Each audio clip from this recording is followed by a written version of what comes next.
I had a river I could skate away on. But it don't snow here, it stays pretty green. I'm gonna make a lot of money, I'm gonna quit this crazy scene. I wish I had a river I could skate away on. I wish I had a river so long I could teach my feet to fly.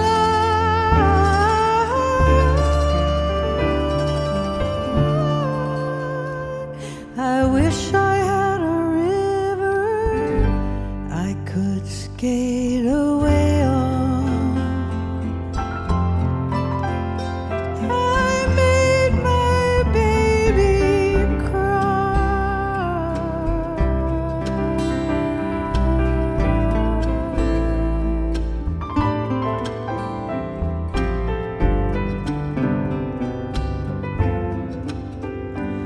Well, he tried hard to help me, you know. You look at you. You look great. Yeah. Thank you. Thanks. So great to see you again, Judy. Wow. Good to see you too. How are you? I'm doing great, Judy. I have to tell you, Judy, obviously, one of the greatest artists of all time. Just a delight every time we talk to you, Judy. It's like a highlight for us. Thank you. I said to my producer, Sam, this morning, the reason why I take you so seriously, Judy, is the fact that I lived in the same time frame that you lived. Like people, like years from now, people are gonna say, "Oh my God, that person was alive when Judy was alive." I mean, the albums. Let's not even get into your actual activism, just the albums, not just the songs. So, we're gonna talk about the tribute in a second, Judy, but I just have to throw you your flowers because you inspire us every day. Thank you. That's great. Thank you. Judy, by the way, let's settle it now. Let's just settle it right now. What is the greatest Judy Collins song of all time? Because me and my buddy got into this thing. He goes both sides now. I go, wait a second.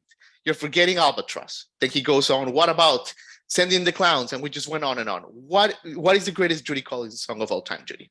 Whatever one comes to your mind. It'll always be different. The song I'm singing at the moment has to be my favorite, or else there's no point. So I only chose songs along the line that I knew were going to be fabulous for me to sing. And that's key. So I can say that it's what I'm singing at the moment. I love it, Judy. By the way, you're getting honored April 13th at the 11th Annual She Rocks Awards in Anaheim. We hope to be there. The award, of course, honors trailblazing women, Judy, from all areas of the industry, educators, label executives, on and on. You're getting, and of course, your honor, as long as Shelley Paikin, Noel Skaggs. But Judy, I have to ask you, when you get all these accolades, all this admiration after all these years, do you ever think about your late father, Judy? And the reason I ask is because I know he was so proud of you. He passed away when he was like 57 years old, so young, from a brain aneurysm. You've talked about this plenty, but he was always so proud of you. Do you still, when you get all these things, do you still think, man, my dad would be so proud of me or something? Well, I think about his journey, which was extremely fascinating to me. The fact that he decided when he was a child, he was 4 years old when he was completely blind. And my great-grandfather has spoke to me before his death about the time he saw my father when he was 4 years old out in the field near the house where they lived on the Nez Perce reservation. And he was in the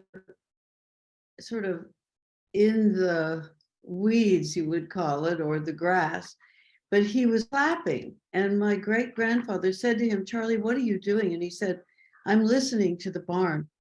And it's because that's how he found his radar. He found that he could hear everything around him. He made his way in the world without a dog, without a cane, and he couldn't wear sneakers because they would absorb the shock. But he went everywhere without a dog and a cane. He decided. He went to a great high school in Gooding, Idaho, where they really worked on these kids. You know, they were blind, they were deaf, they had very challenged lives. But these teachers really, and I used to get letters from his teachers in the old days who would talk about my father and the way, how smart he was and how incredibly eager he was to be flexible, to be available, to be able to learn what to do. And Yeah. he started his own orchestra before he went to college. He toured with his band for about 4 years. And when he was 18, and then in 21, when he was 21, he was back in school. Isn't that right? I don't know. No, he had a touring band for a while before he settled into his radio career, and which he did for 30 years. So I think about him so often because life for my father was very challenging. Life for me it's challenging, but it's nothing like what he had to do. I Sure. mean, it's amazing.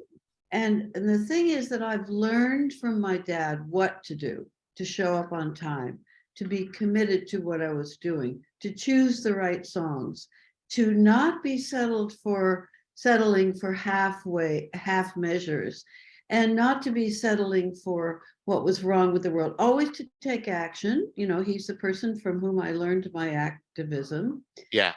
So I have everything to be grateful to my dad for. Amazing. I mean, and it makes so much sense to hear this, Judy, because watching you, have so much joy in your everyday life, like in the Grammys, for example, last month, or you were having such a great time. We saw I had your a post, great time. Clive Davis, presenting awards, the whole thing, Judy. You look more happy and more jovial than ever. I mean, maybe you get it from your dad, but like, where else? Like, am I right or am I wrong? You seem to be enjoying things more than ever, Judy. I am more than ever because, first of all, I can do this. I know that there are a lot of my friends and performers who have kind of dropped out of the performing scene. This is what I live for. This is what I need to have in my life, is to work, to sing, to talk, to entertain people and make them happy, even for a couple of hours. There they are, they're in a realm where I can make them laugh, I can have them listen to a great song, I can hopefully tell them a joke or two, or a story about my life. I think that our lives are really built on hearing the stories of other people, whether it's our parents or our friends or our neighbors or the people we go to school with, the people that we learn are our best support as we get older. Who are you going to call when you're in trouble? Who are you going to tell what's happening to you? It's very important to know that. And I do now, which is one of the reasons that I'm happier than ever. Beautiful. Very well said, Judy. Thinking of the She Rocks Award here that are coming up. I love the idea, Judy, that you have never stopped, like you saying, activism and caring about people's rights, clean environment, equality, having a better world, that whole thing. But what's fascinating, Judy, is that almost everyone in today's society who takes some sort of stance ends up offending half the country. Half the country is offended. And you have managed, Judy Collins, one of your greatest achievements is that you've always been appreciated from coast to coast, up and down. It doesn't matter what the beliefs in, just for your causes. Everyone just seems to connect with you and your heart. How have you done this, Judy? A homage to the fact that Amazing Grace is the song that I found in 1969. I was at an encounter group, and that was what we did in those days. We had all kinds of healing things going on, meditating and doing group challenges together and having encounters. And it was going badly that night. And so my producer, who was a member of that group, said, well, I think you better sing something because people are at each other's throats. And I said, okay, I'll sing this song that my grandmother taught me. I sang it. It calmed everybody down.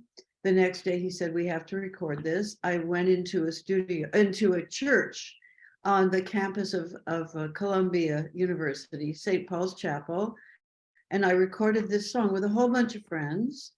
It wasn't a professional chorus, but it turned out to be an incredibly popular song around the world. And I think that what it means, I just had the experience during the pandemic of a young man Pat Atherton is his name. He's a street cleric, and he goes around the city trying to make people happy and talk about the gospel. But basically, he wanted to give the doctors and the nurses at Charing Hospital a lift. So he found, he's half my age at least, but he didn't know me. He wasn't a fan. But he went through the library and tried to find the best version of Amazing Grace, which he thought was mine. His mother said, "Oh, that's the one. Go ahead and use it." And he played it in the street, and it came, he recorded it, and it came to me over this computer. I turned on my computer one day and I saw a picture of the church in the street, and I heard my own voice singing Amazing Grace. And pretty from the record label, from Warner Brothers, saying, "We want to make a choir of this, of 1,000 singers," which they did. They reached out around the world with my help. I sat here and I made 30 little videos for 30 different countries, inviting singers to join this international choir. And so you can see it on YouTube now. It's 1,000 singers joining me for Amazing Grace. So I think part of it is that I have been blessed in many ways. And I believe that people want to do the right thing. I really do. And because we can all join in singing Amazing Grace once in a while, I think it helps people's lives, and it helps me. Yeah. Wow. Beautifully said, Judy. I mean, thank you for your time. I know you have a busy day. Let me a couple more questions, Judy. Let me ask you about David Crosby. I know you talked about it a little bit. He passed recently. What a legacy, right? I feel like when he passed to the other side, people appreciated like he's good at the end. That's just my observation, that people just forgot about the noise and just got at the beautiful. How do you remember, David, now that we're, a month plus past his passing? Well, I knew him, of course, when Crosby, Stills and Nash started. I have a picture right here behind me of me and David and Graham and Joni in the studio while they were recording, while the guys were recording Sweet Judy Blue Eyes. And of course, David sang Sweet Judy Blue Eyes for how many years? 40, 50, 60, I don't know. And I think it helped. And I think he was tremendously interesting and wonderful. And what an addition to our sense of what's really good in music. I'd wanted to I turned to Stephen, with whom I was sitting at the Clive Davis dinner. I was sitting with Stephen and Kristen Stills, whom I adore, my husband and I, Louis and I, and Joni was at the table. And I said, while this was all going on, I said to Stephen, all we need is a little Crosby, Stills and Nash to make this thing really rock. And of course it was true, because that's the way I feel about their music. Yeah. Absolutely, Judy. Well, Judy, let me leave you with this. You've always, had great books on your coffee table. What are you reading? Recommend us something, I'm reading a book by Chris Whipple right now, which is called The Great Test of Joe Biden. And it's a brilliant book. And I'm just in the middle of reading a book about the Chancellor, Andrea Markel, which was written by Kadi Martin. I highly recommend it. It's a wonderful book. It's wonderfully written. She has written some magnificent books, Kadi Martin. So Chris Whipple's on my list, and of course, every once in a while I read an Ian Rankin book, which I love. Yeah, I love it. Love it, Judy. Thanks for that. Thank you for your time. So great to see you as usual. You just look better and better and better every time, Judy. Have a great day. Have a great weekend, and all the blessings to you and your family. Blessings. Take care of yourself. Have a good one. And hope to see you in April. And hope to see you in California. Okay, good. I'll look forward to it. God. He put me at ease, and he loved me so naughty, made me weak in the knees. I wish I had a river I could skate away on, but I'm so hard to handle. I'm selfish and I'm sad.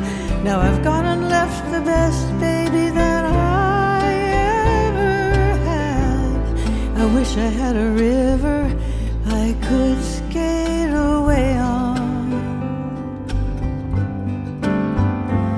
I wish I had a river so long I could teach my feet to fly.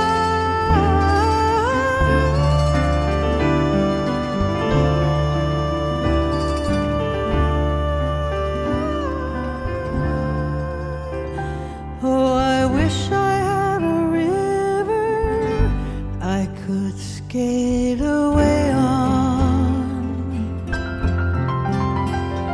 I made my baby say goodbye.